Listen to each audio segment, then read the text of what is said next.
চায়। মানুষ বলে শীতের দিনের সকালকার রোদ মিষ্টি লাগে, বলে কি বলে না? কিন্তু কেউ খেয়েছে মিষ্টি না টক? কেউ খায় নাই, এরপরেও মিষ্টি লাগে। কিন্তু আপনাদেরকে জিজ্ঞাসা করছি, আপনারা বলুন, গরমের দিনে কেউ রোদে যাবে? বলুন, যাবে? যাবে না। একটা লোক যদি গরমের দিনে খালি পায়ে রোডে যায় বা ছাদে যায়, তাহলে মনে হবে যে পায়ের পাতা মানে পায়ের তলাটা মনে হচ্ছে পুড়ে যাবে, মনে হচ্ছে কি হচ্ছে না? হয়। গরমের দিনে দুপুরের বেলা আপনি রোদে যাবেন, দেখবেন কেউ গামছা দেয় মাথায়, কেউ ছাতা দেয়। দেয় কি দেন? একটু কথা বলুন আপনারা, অল্প মানুষ আছেন, কিছু বুঝাবো, আপনি বোঝার চেষ্টা করুন। কেন মাথায় ছাতা দিছে, মাথায় গামছা তয়লা দেয় কেন গরমের দিনে? তার কারণ মানুষেরা গরমের দিনে রোদের তাপ, রোদের উষ্ণতা, রোদের তীক্ষ্ণতা, রোদের কিরণ মানুষেরা সহ্য করার ক্ষমতা রাখে না। এজন্য দেখবেন যারা মাঠে কাজ করে তাদের মাথায় গামছা, যারা রাস্তায় চলে তারা রোদের বেলায় ছাতা দেয়। দেয় কি দেয় না? দেয়। আপনারা দিনাজপুরের মানুষ, জ্ঞানী গুণী মানুষ, আপনাদের উত্তর চাইছি, বলুন আজকে পৃথিবী থেকে সূর্য কত উপরে আছে একবার কল্পনা করে দেখেছেন? দেখেননি না? আমাদের দেশ থেকে রকেট পাঠাচ্ছে, চন্দ্রযান পাঠাচ্ছে না? আপনারা দেখেছেন তো? কিন্তু বলুন, চন্দ্রযান পাঠাচ্ছে, কত উপরে যাচ্ছে রকেট। আজকে সূর্যটা আমাদের মাথার এত উপরে, কোটি কোটি উপরে রয়েছে। এত উপরে থাকার পরেও আমরা রোদের তাপ, রোদের কিরণ, রোদের উষ্ণতা আমরা গরমের দিন সহ্য করতে পারি না। এখন আপনাদেরকে বলছি বাবজি, ওই সূর্যটা যদি আপনার কাছাকাছি নিয়ে আসা হয়, তাহলে রোদের তাপ কমবে না বাড়বে? বলুন। বাড়বে। নবীজি বললেন, শোনো, দুনিয়াতে সূর্য এত উপরে রয়েছে, তারপরেও তোমরা তার তাপ সহ্য করতে পারছো না। কিয়ামতের দিন সূর্য এত উপরে থাকবে না। 1 মাইল উপরে, 1 কিলোমাইল উপরে মানুষের মাথার উপরে সূর্য নিয়ে আসবে। সেদিন সূর্যের তাপে মানুষেরা বৃষ্টির মতন মানুষের শরীর থেকে ঘাম বেয়ে যাবে, আর মানুষের মগজগুলো টকবক টকবক টকবক করে ফুটবে। মানুষের মগজগুলো গলে গলে চোখ দিয়ে কান দিয়ে বেরিয়ে যাবে। সূর্যের তাপ সহ্য করতে পারবে না।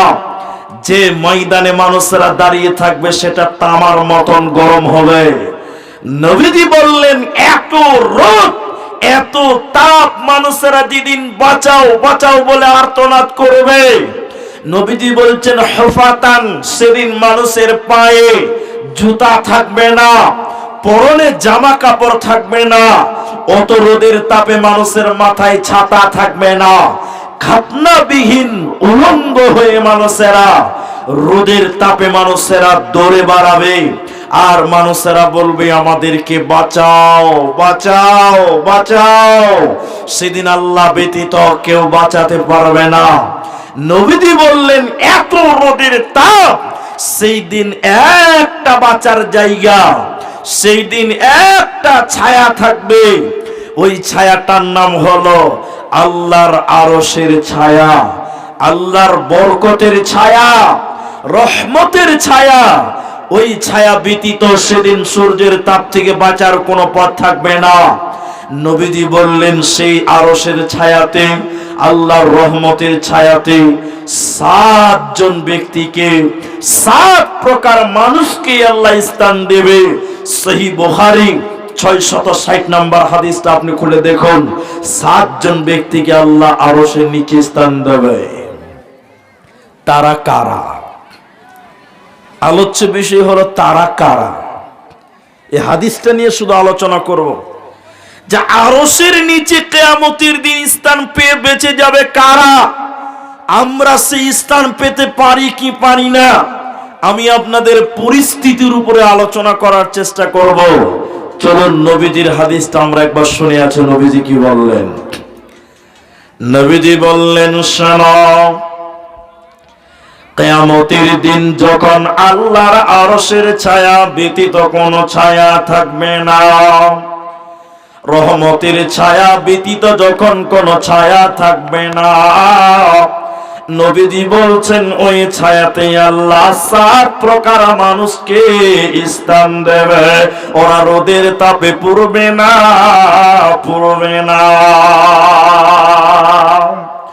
প্রথম নম্বর নবীজি বলছেন ইমামুন আদিলন, নেই পরায়ণ নেতা, নেই পরায়ণ শাসক বাদশাহ, যে নেতা ইনসাফের সঙ্গে বিচার করে, মানুষের উপরে জুলুম করে না, গরিবের মাল ঠিক মতন বুঝিয়ে দেয়, কারো হক নষ্ট করে না, যে মোড়ল বিচার ফাইসালা করে সুস্থভাবে স্বাভাবিকভাবে, কারো উপরে জুলুম করে না, এরকম বিচার কারণেওয়ালা, ওই রকম মেম্বার, প্রধান, মোড়ল, সর্দার কিয়ামতের দিন আল্লাহর আরশের নিচে স্থান পাবে।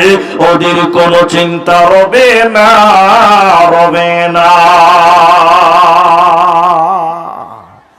কিন্তু আপনারা বলুন, আপনারা বলবেন, আমিও আপনাদের কাছে জানতে চাইব, আপনাদের দিকে বিচারগুলো সঠিকভাবে হয়? এটা বলুন, হয়? ভয় খাওয়ার কোনো কারণ নাই, হয় কি হ্যাঁ কি না বলুন। গতকালকে আমাকে ফোন করেছে, গতকালকে হোয়াটসঅ্যাপে SMS করছিল বারবার, বলছে মুলি স্যার, একটা পরের বউ